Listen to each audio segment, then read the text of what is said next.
রাতের বেলায় এই সবুজ মুগকে আমি জল দিয়ে ভিজিয়ে রেখে দিয়েছিলাম এই রাত 9টার সময়। সকালবেলায় উঠে এরকমই 9টার সময় দেখুন জলটা ফেলে দিয়ে এই অবস্থা হয়েছে। এই জলটাকে যেরকম করে ভাতের মাড় আমরা গালি সেভাবে জলটাকে ঝরিয়ে জাস্ট এইরকম মুখটাকে ঢাকা দিয়ে রেখে দিন। 2 ঘন্টা অন্তর অন্তর চেক করলে দেখবেন এভাবে হালকা হালকা অঙ্কুর বেরোচ্ছে।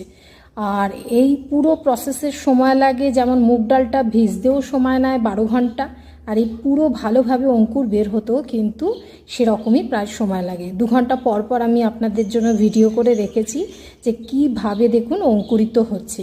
আর এই অঙ্কুরিত মুগ ডাল কিন্তু খাওয়া খুবই ভালো, জানেনই স্বাস্থ্যের জন্য খুবই উপকারী।